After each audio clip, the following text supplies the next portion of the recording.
687 right now. Let's Oh, go. God. Let's go. Listen. So Line is up. Listen, Line is up.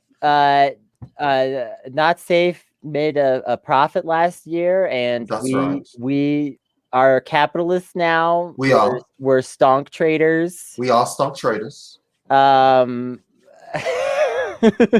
What's wrong, Kennedy? We're gonna be Nokia millionaires, so you better watch out, Jeff. Whatever your name is. Whatever your name is. And better watch out, Jeff Bezos. We've learned about Nokia flip phones. If you drop them, they're fine. You don't crack them, they're perfectly fine. They're fine. And having that kind of utility in a mobile phone cellular device is just incredible. It's incredible. You've never seen a cellular phone like the Nokia cellular phones. The Nokia bucks are already going to Brandon's head. You can hear it in his accent. What's wrong with my accent? Nothing. I don't know what you're talking about. Listen, once you've obtained a Nokia stock, you gain an interest in the finer things in life, and I think that's natural. I think that once you understand the luxury of a hard plastic flip phone, you simply don't want to go back to the way things were. And I think that's normal for anyone as they grow or mature in life. Listen, we are all going to be filthy rich. And everyone else is just going to have to deal with it. And Joe Biden isn't sending the checks. Joe Biden is not sending the checks. But GameStop might. I want to say, listen, this guy Biden, as soon as he got in, he was like, about those checks. The first week in office that he got there. And so many of these libs, they were in the comment section saying, oh, don't bother about the checks. He was just talking. We all know that wasn't. But listen, I live in the state and I know that they were desperate. They were truly desperate for votes. They were in their darkest hour, and they did promise that cash in the hour of need. Yeah, none of them got on that stage. Biden, Ossoff, Warnock, none of them said, yes, you've already got $600. And as a responsible member of our ruling class, I'd like to say, for clarity's sake, we are only offering you an extra $1,400. You know, all of us are lawyers and legal professionals here in the politics world, and we know that keeping our word is valuable, and that is why I will let you know in advance. No, they did the opposite. They said $2,000, Mitch McConnell, and all of these libs, they got on the Twitter machines. They got on their Twitter and they said, "Oh, he didn't promise, but it's there on video." It's on video, so what can be said now? Nothing. It is on video, sir. And as a Nokia millionaire, I simply take offense. It does not match my level of decorum. I am a pro-decorum socialist. As a newly minted Nokia millionaire, yes. I just want to say that my new hobbies are food and technology. Of course. You like hiking? I like hiking. I'm gonna get a dog and hike a lot. Yeah, yes. That's next. I like to have fun. How much are you guys invested in this Nokia stock? Like $100. Yeah, like a little bit. Yeah. You're about 100? Like about $100. Okay. Yeah, I'm all in on the Noke, baby. $900. Oh my God. All right. You are actually in contention to be a Nokia, at least $100,000 heir. It's total hot boy shit. Yeah. It is total hot boy shit to be invested in Nokia right now. Listen. Okay? Buy Nokia. No. This is my financial advice right now. Buy Nokia.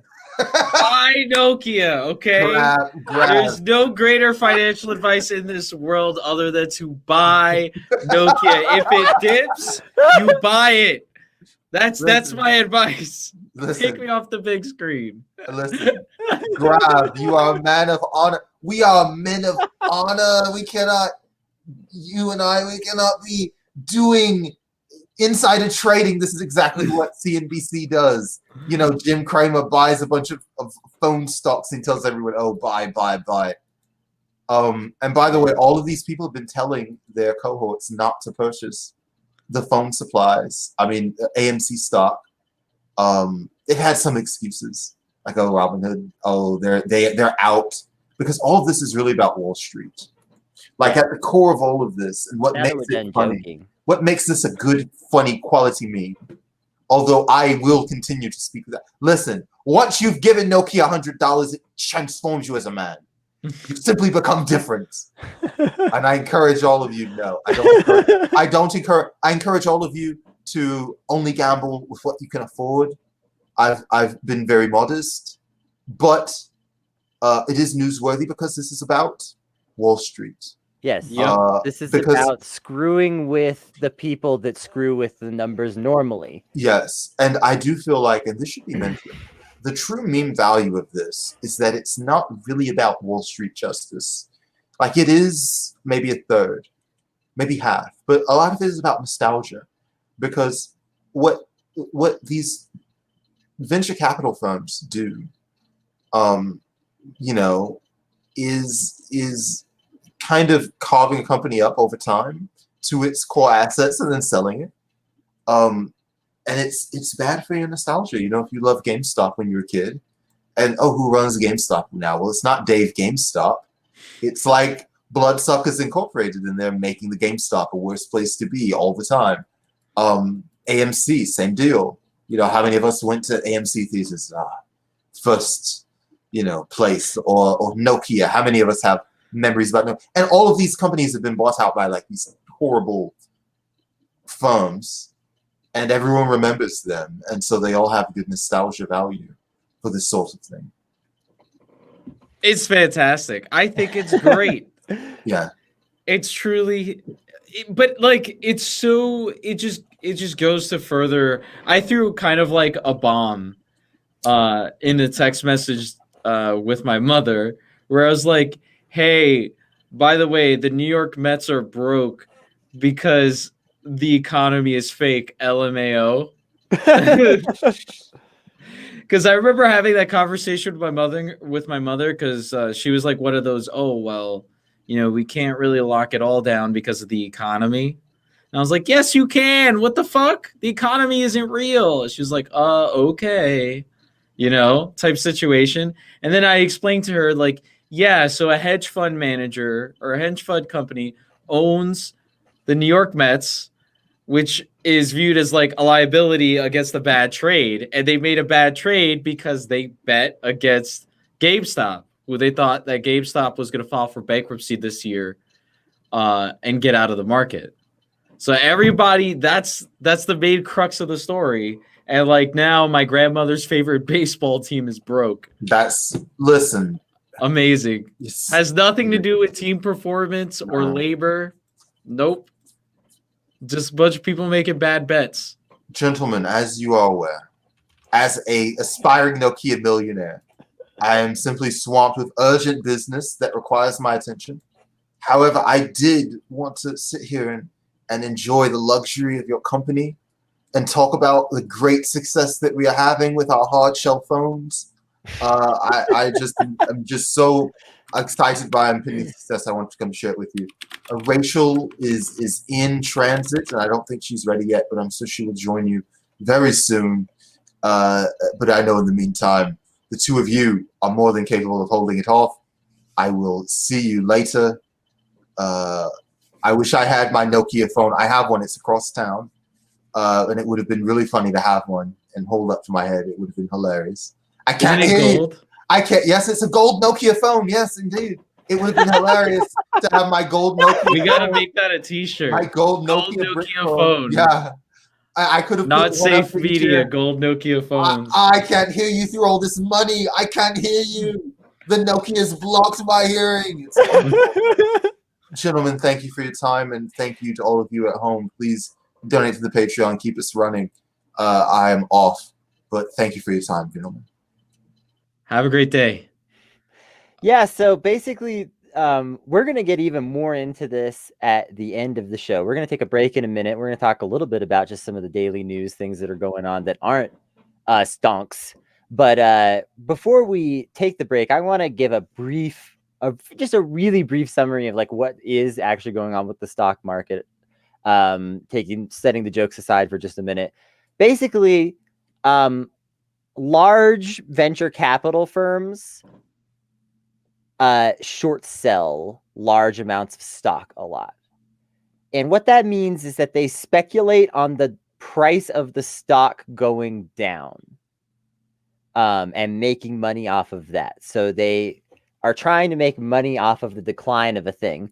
It's hard to explain exactly how you make money off the decline of a thing, but that's the stock market for you, baby. It's some twisted shit where that kind of weird manipulative behavior pays off. Yeah, the stock market is all rich people feelings. Right. So a lot of rich people like to manipulate the stock market in order to create scenarios where this happened or to speculate on it in various ways.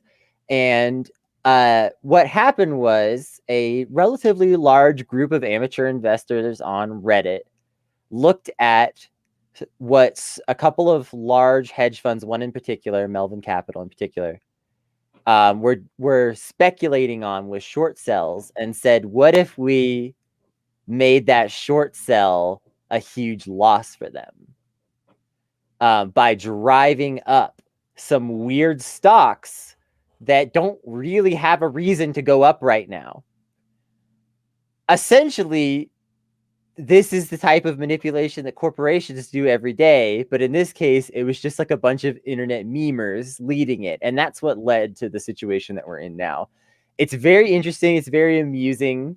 The stock market is definitely very exploitative and problematic in its own rights. And like, that's a whole conversation we could get into another time. But I think people like meme trading to try to bring down a hedge fund is pretty funny, and that like these little like small time investors don't need to, they're not like extremely bad people the way these billionaire hedge fund managers are.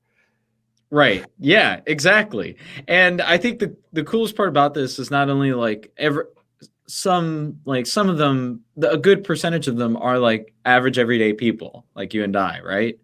So yeah. I think that's really cool, right? So you have people who bought this stock and got in on a meme, and they had like $20 laying around or whatever when the stock was at its lowest, and then saw it like fucking like 10 times their money or more.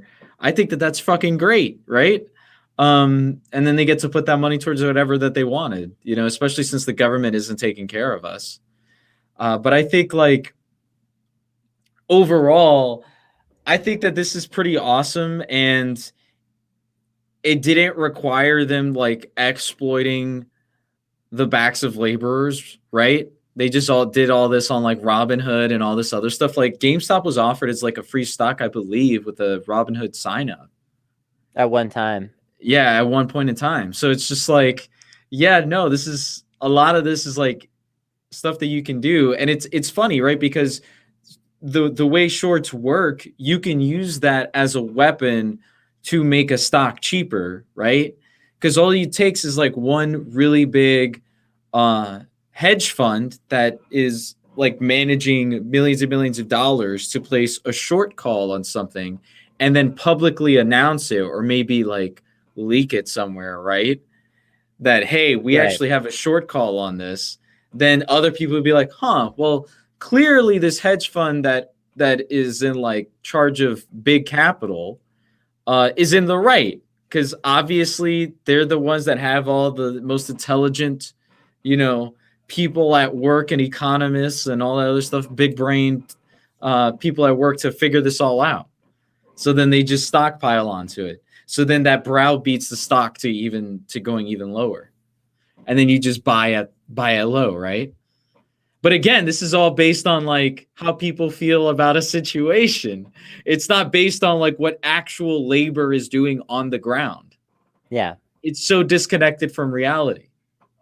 And I mean, like, I think that if people can manage to extract a little bit of wealth out of these capitalist systems for themselves, sometimes that's okay. I think the question is, at what point is the level of participation more than a leftist should be able to justify? And that's honestly a really hard thing to answer. I don't think I personally give a concrete answer. I can say with certainty that if somebody told me, hey, I just bought $1,000 in Raytheon stocks and I'm planning to sit on those as a retirement investment, I'd be like, that's fucked. Because you're gambling. What you're gambling on in that case is that war profiteering is going to increase to like give you a retirement, right? But like, where do you exactly draw the line between ethical and unethical? I don't really know. Is sin unforgivable? Not really, anyway. So like, yeah, if people want to have a little fun on the stock market, I'm gonna put $100 on Nokia or something myself, or at least a little bit of money, and see what happens. And I think that people should, not feel bad about that necessarily. It's a weird thing though. For me also, it's just a little bit of like, I'm so poor that like I don't really know anybody that fucks with stocks much. So this is just like a fun thing to just try for once in my life and just participate in and see what that's like, because like it's literally something that's always been this sort of golden gate that I felt shut out of. And like, I don't know that I necessarily want to be here for long, but sometimes you kind of want to see the inside of the rich people's cocktail party for a minute. Yeah, no. I remember this this being an extremely like big thing for me back in like I think it was like 2018. I did a little bit of stock trading for weed stocks because I was just like, oh, that's obviously going to be a big thing. Why not buy some stocks in that? Of course. And like I made a little bit of money, but like there's nothing to like.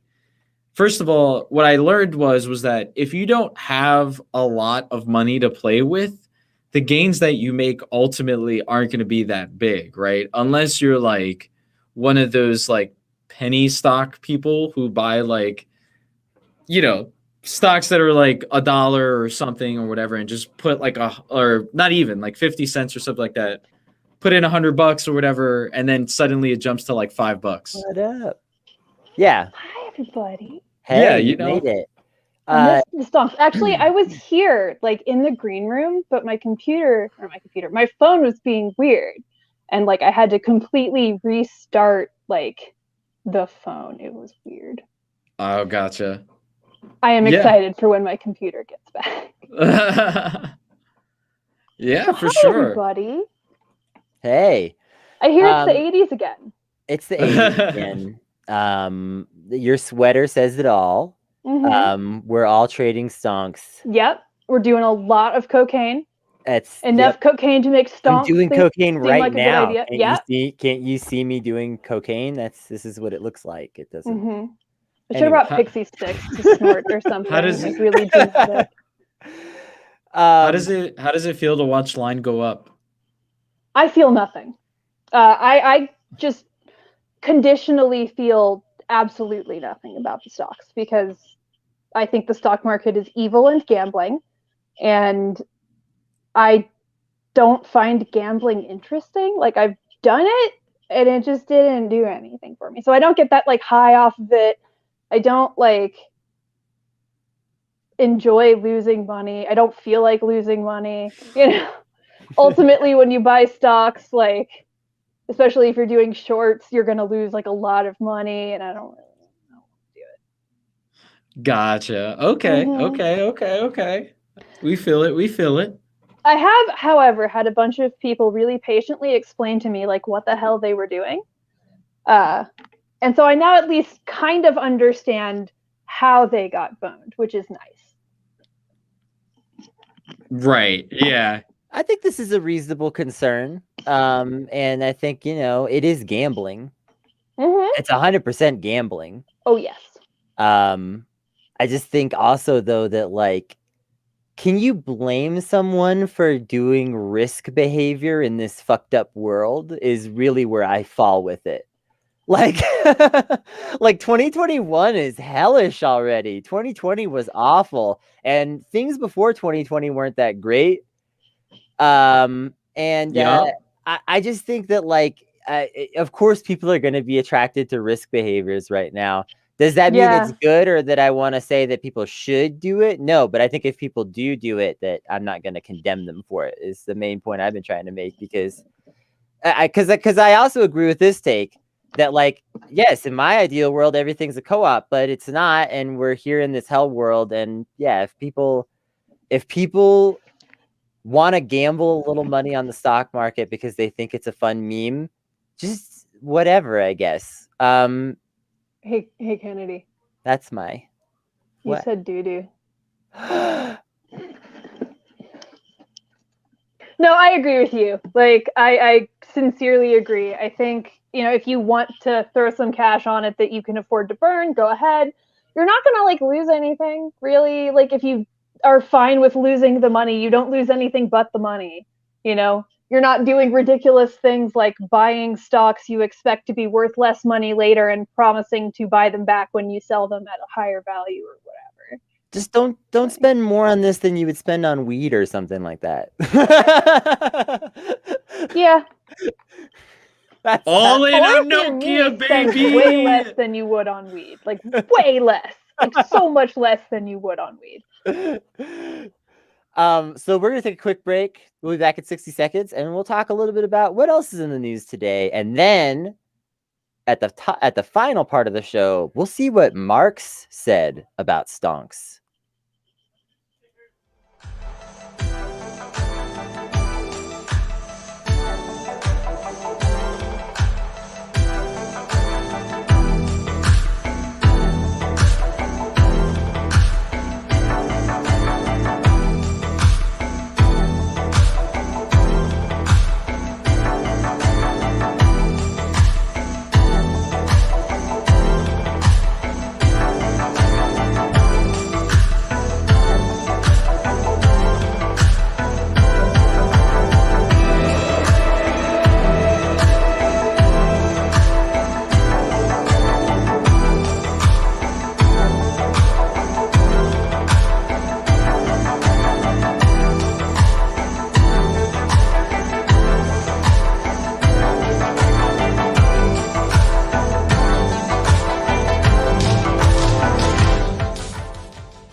And we're back. I don't know what happened to Rachel, but Grav and I are here.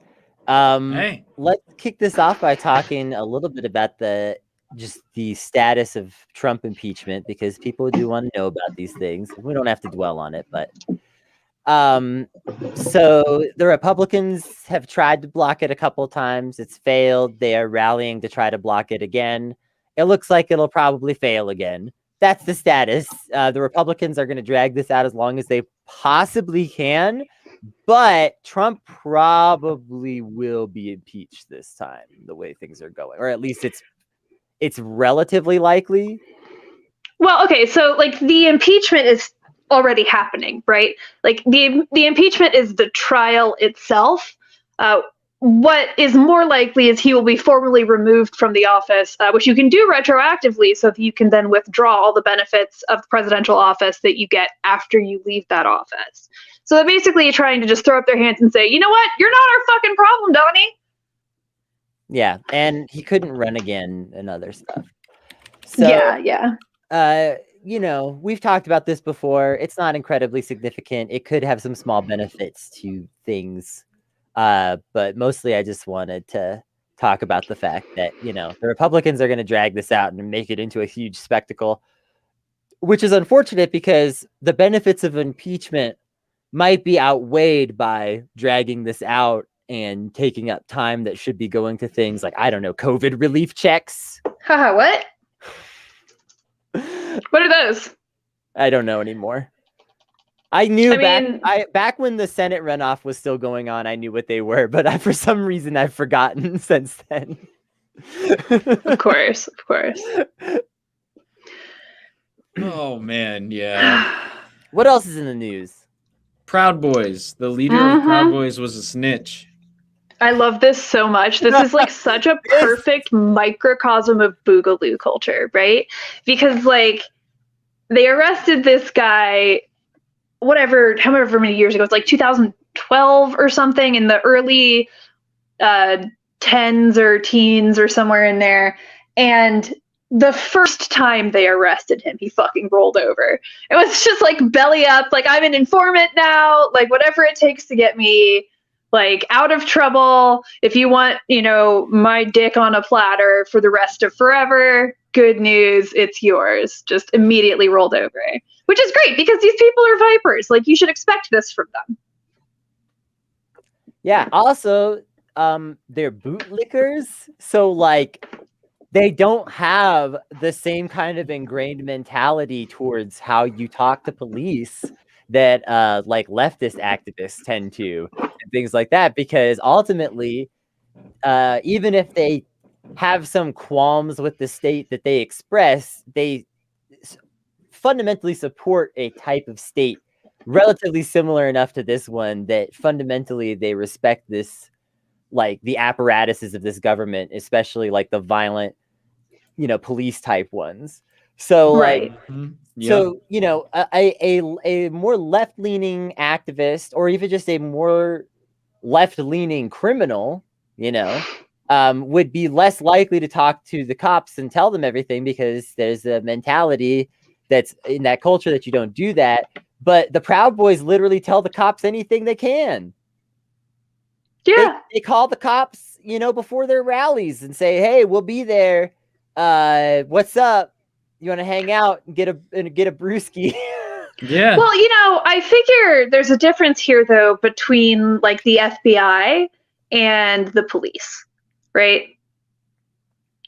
I think that difference is kind of illusionary, though, in terms of like they make a big, especially like conspiracy theorists will make a big deal out of like your local police are trustworthy, right? The national police are not. But if you actually put them in the situation where they're talking to some FBI agents that realistically have even better training of the type that makes cops likable to these people, right? Because what makes cops likable to these people, it's the way that cops learn, are trained to pal around with you in a certain kind of way so that you open up and tell them things.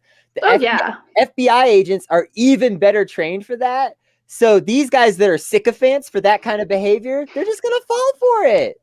Yeah. Yep. Well, and I mean, they deserve it. Like they deserve it. I don't know what else to say. Like they deserve to get caught. They deserve, more importantly, to be humiliated, and I think this is probably quite humiliating for a lot of people. Unfortunately, because they've deplatformed everybody, we can't just watch the cope in real time.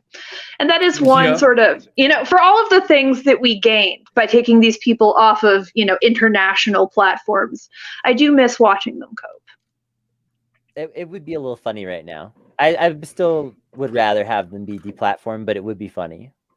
It's funny to get the Reddit screenshots, or not the Reddit screenshots, the 4chan screenshots. Right. Yeah, everybody needs in their like leftist DM group somebody who's willing to go to the bad places and take screenshots. And that person, braver than any troop. Yeah. Yeah. Mm-hmm. Yeah. So, do you think this is going to like lead to them killing him? Like, do you think they will kill their leader and betrayer? Because I mean, we're talking about the Proud Boys here, who are horrifically violent, who exist, as an organized group for the purpose of doing violence. Let's actually, can I frame this slightly different? Sure, yeah. There will be reprisals against him from his group. What might those reprisals look like in our opinions? Mm-hmm. Like what that would be how... I'm sure at the very least they're going to like physically destroy his property or physically harm him somehow. Because that's how these people work, right? Yeah. Like, yeah. their only real tool that they ever use is violence. So why would they change it up now when they've been betrayed by one of their own? Yeah, and I mean, it's just it's the serpent eating itself. Like these guys just it's a politics of purity. All like straightness, het, cis het, fucking white, all that shit that they want to uphold and make like a state around is politics of purity stuff. And so, you think that people think that the left will throw you out for being impure. The far right is actually, you have to walk in. They're fascists, okay? You got to remember, you have to walk in line. You have to get the words. You have to do all the things that everyone else does. If you stop looking like everybody else, we have to start worrying about you. Yeah. I was just gonna say. Go ahead. I was just gonna say that I think that they're probably just gonna cleanse out any other ethnicity from the Proud Boys. I don't know if they'll dissolve, but I do think that they'll probably just like make it completely like set in stone, like you have to be white, right? You think they'll lean into specifically white supremacy? Yeah. Are y'all ready for Medium articles from like Proud Boys of color who get kicked out? Oh my God, I'm not ready for that. No, I'm not ready for that at all.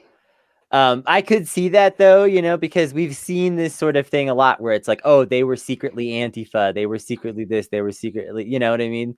So like they could be like, oh, he was secretly a BLM activist who infiltrated our ranks or something like that. And this is why we have to, blah, blah.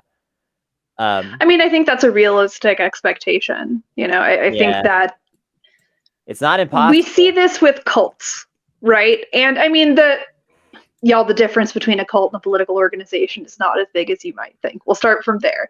But you see this a lot with cults. When their core beliefs are challenged, for example, like a suicide cult, the day comes where, the big event is supposed to happen after which they all kill themselves and it doesn't happen. More likely than not, instead of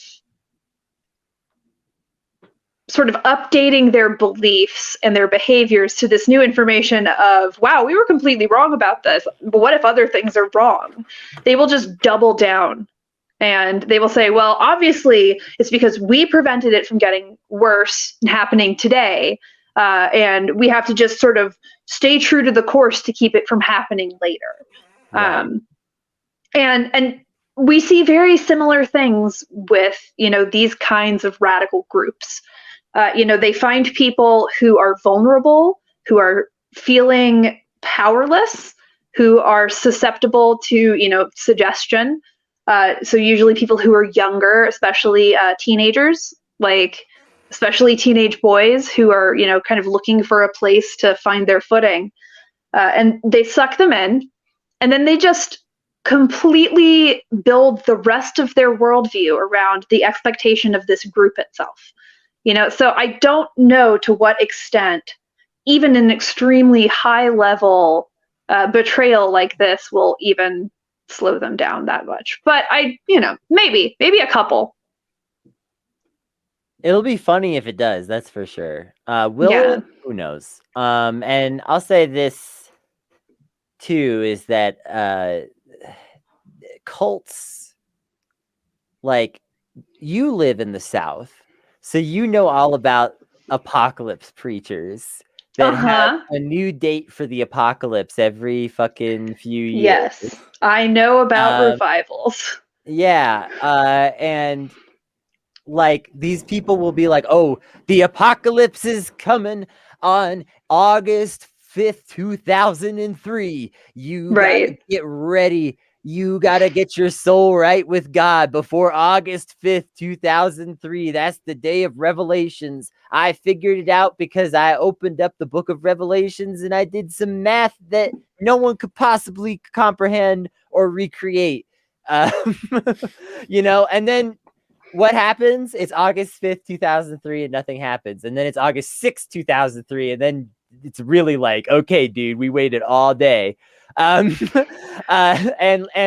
And that guy will lose like half of his followers, and he'll go shut himself up in a room for a couple of months, and he'll come out and he'll say, I read the numbers wrong, my children.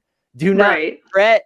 I was off by 3 years. It's August 5th, 2006. We gotta get our souls right. Like, well, and it's about it's the same thing. It's about maintaining the grift, you know? Right. Like, we are, I think, unusual in the sort of broad spectrum of grifters that we will be like, we called that wrong. Like, we'll admit we were wrong, and we don't try to like tell people this is the only thing to believe, but we are grifting. So in that capacity, I do kind of, I have respect for and, critical support for these grifters who share in our larger grift community. Hell yeah. I want to talk a little bit about, if y'all are interested in this for just a minute, just like police interrogation. Okay. Sure. And because I think a lot of people don't understand, they have this Hollywood version of police interrogation in their head. And I take it for granted too often. I think that leftists kind of know things maybe that that's an assumption that I shouldn't make. Right. And so, I want to talk about this for a little bit because I think a lot of people imagine police interrogation in like these like terrible, unrealistic Hollywood forms that would like, be like people just getting like the shit kicked out of them by like an angry detective, or like, this good cop, bad cop. One guy's in there giving you a cookie. The other one comes in and gives you a noogie. They're back and forth all day, kind of stuff. That's not really how police interrogation works. In the movies, it's always presented as a lot rougher than it is in many ways. It's sometimes presented a little more romantically too, to be clear, but a lot of times it's presented a lot more aggressive and rough. Police interrogation is a process of wearing you down slowly and gently, and largely by making it seem like these people care about you. Yeah, well, I mean, we know, and the people who are planning these kinds of actions and systems know that punishment is not a terribly effective strategy if you want to get a person to do something positively. And when I say positive, I just mean in the sense of like actively doing a thing, right? Like adding something to the circumstances they find themselves in. If you want to elicit cooperation from somebody you're interrogating, you want to convince them that you're on their side. You want to convince them that you have their best interests at heart, that you're going to try to look out for them, that, you will do what you can to help them, but they got to tell you the truth, And, I mean, you see this with cults. Again, I'm going to keep talking about cults today, apparently. Scientology does this where they have these sort of confessionals that they do, where, it's about like purging yourself of your own evils. Or the Catholic Church does this with confession, right? Like all of these sort of strategies are the same. It's about creating the sense of community so that this person will divulge what they know. And so it doesn't advantage them to be, dramatic and theatrical, because that's just weird and alienating. Like, if anybody talked to you in real life the way people talk in movies, you would think they were a giant weirdo. You'd be like, what are you doing? Who are you? Why are you talking to me? And obviously that's not like going to be a conspiratorial or, forthcoming conversation. Yeah. Yeah, and I mean, like, it's worth noting that, like, as far as like studying the techniques go, yes, there are, people who have believed all throughout history that, beating people up for information would work, but they generally recognize that it was a last resort and that it took a long time. Because realistically, if somebody doesn't want to divulge that information, just like kicking the shit out of them one time and then throwing them in a cell isn't going to change their mind very much. If anything, it's going to make them like you less. Right. Initially, they don't want to tell you even more. Right. But whereas on the other hand, You come in, you put your arm around their shoulder, you say, hey, I understand you're in a bad situation. Let's get you out of this. You need something to drink. Like in real life, it's good cop is really what I'm getting at. Yeah, and absolutely. That catches people off guard, and it makes them trust these people that they should not be giving information to. I agree. And I mean, also, like,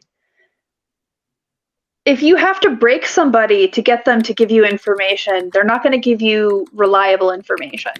You know, like, you are just as likely to get a false confession that's, you know, not true or useful, because they'll just give you anything to make you stop hitting them.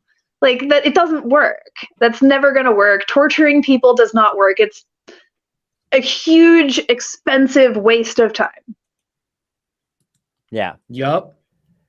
And I say this, like, you know, when I talk about torture, I mean, obviously the cops are not generally using torture, but we see, like, at Gitmo, they were doing it. In certain levels of interrogations, they certainly do it, you know.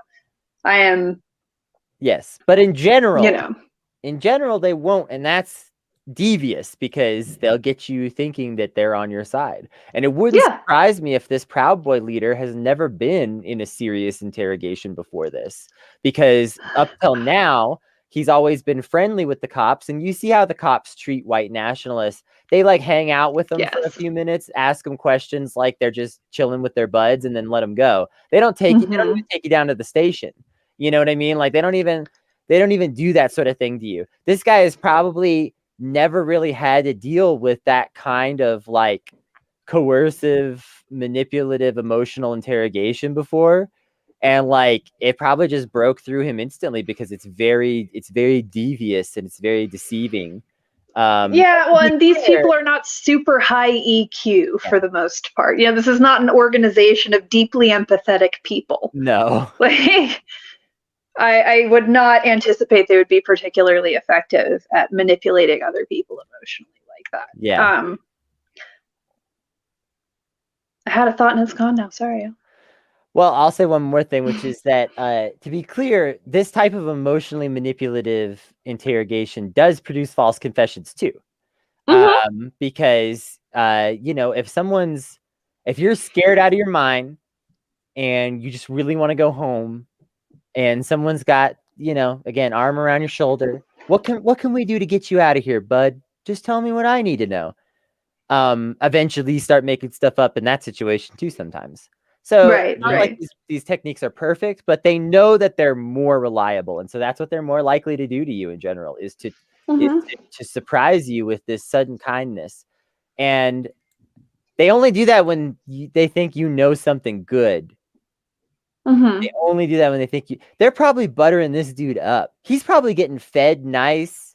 He's probably getting all kinds of like things that he wants right now. Just through him every day. Oh, what books did you say you wanted? I got you, buddy. Don't worry. You know, whatever, you let me know tomorrow if there's something else. And like that's probably the kind of treatment that he's getting. And so of course he's gonna roll over. And that's because, again, he doesn't know any better. And so it's, I just wanted to talk about the deviousness of this stuff for a little while, because I think people don't always know. Yeah. Well, I mean, that's kind of the difference between like a beat cop and a detective. You know, like detectives are the ones who are running these, and detectives often have more training. Like it is a step up in the bureaucracy or whatever. I also think people like the Proud Boys on sort of like a basic psychological level tend to be more afraid of things. You know, they tend to be more easily frightened of the future than people who end up, you know, on the left. And I mean, we know this from lots of data points, and also just watching these people operate. They're very fear driven. You know, so when an officer shows up and says like, hey buddy, here's some like soda, do you want a cigarette? You want to talk about it? And then, you know, they follow that up with, and if you help, we won't put you in prison for the next 50 years. You know, and that's, I think, the kicker, right? Like, of course.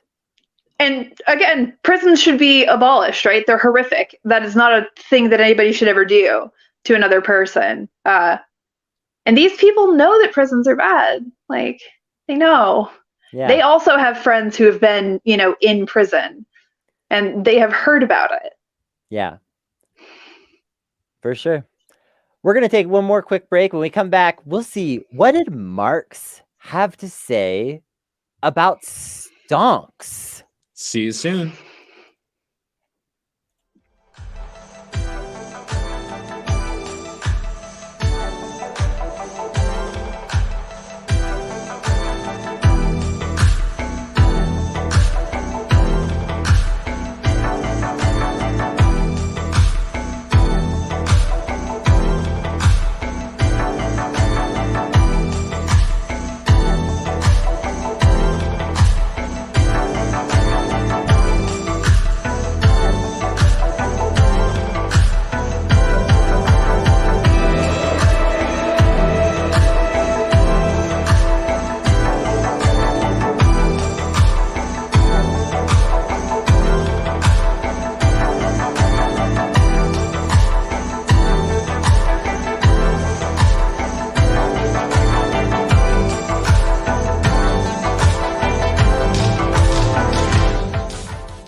So I wanted to read this quote from a letter that Marx wrote in 1864.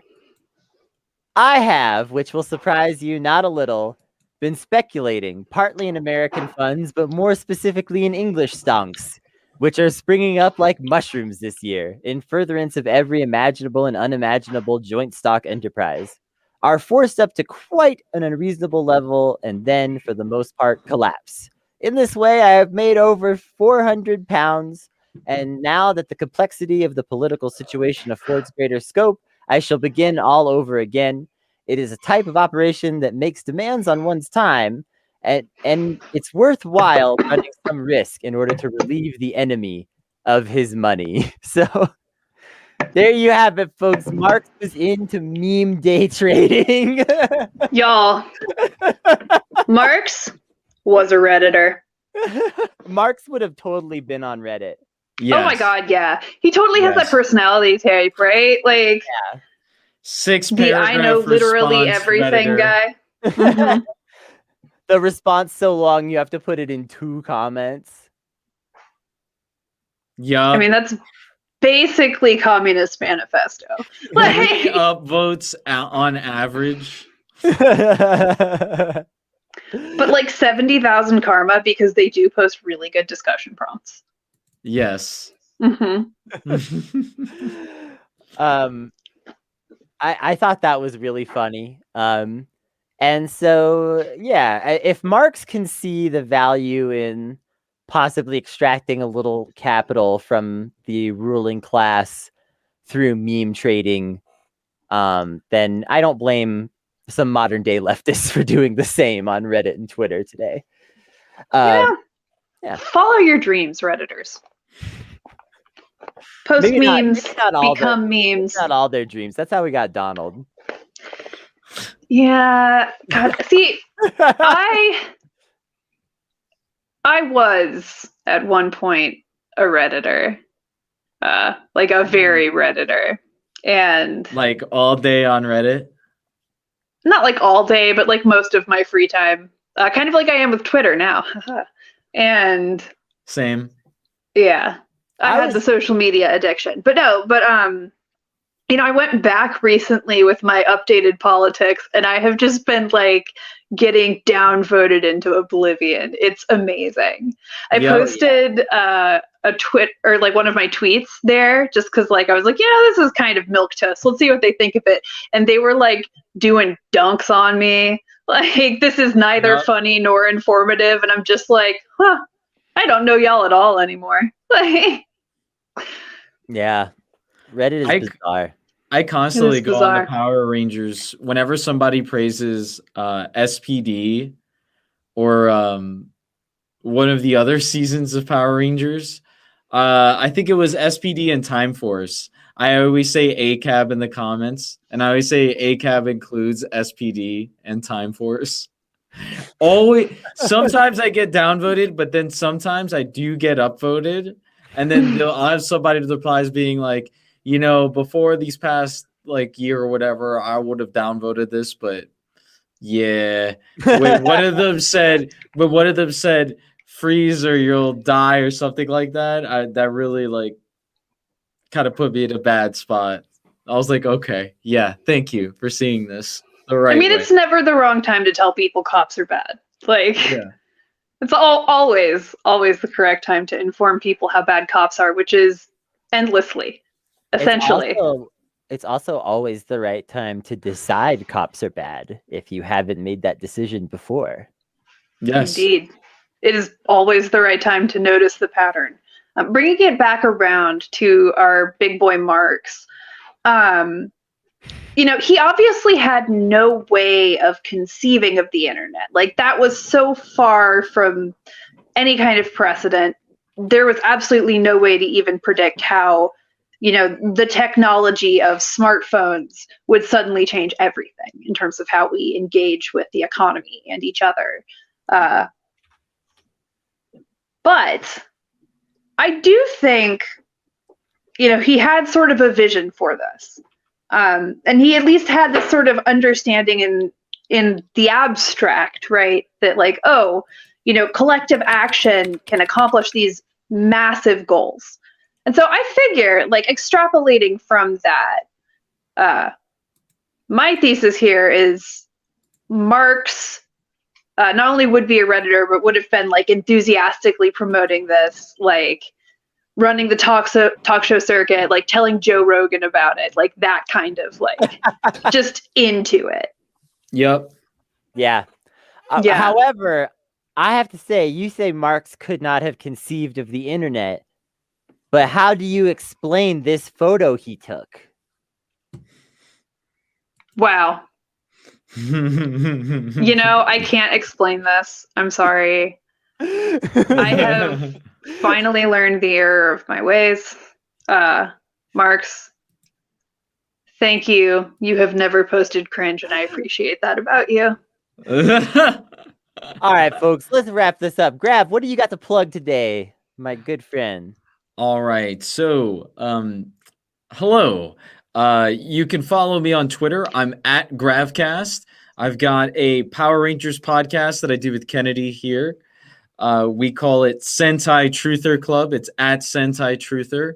We've got an episode featuring Alex Patak as we discuss the Irish tokusatsu Mystic Knights of Tir Nanog. And specifically, it's like a quote-unquote movie cut of a bunch of episodes put together for VHS release.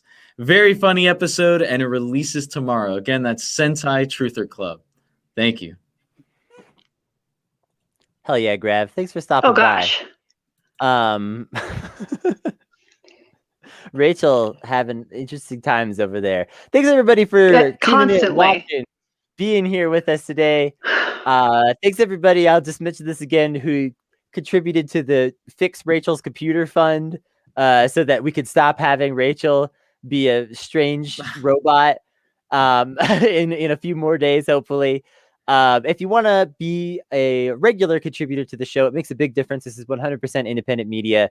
We don't make hardly any money doing this. We spend a fair bit of money doing this. We always want to make it better, so we always spend more money. And if you go to patreon.com/notsafe and give us some money, then we will spend it on good stuff for the show. And we will also say thank you and appreciate you. And you'll get some special content that's just for patrons, and it's really good. Even if it doesn't come out a lot, it's always really, really good. So, yeah, that's all. Bye-bye.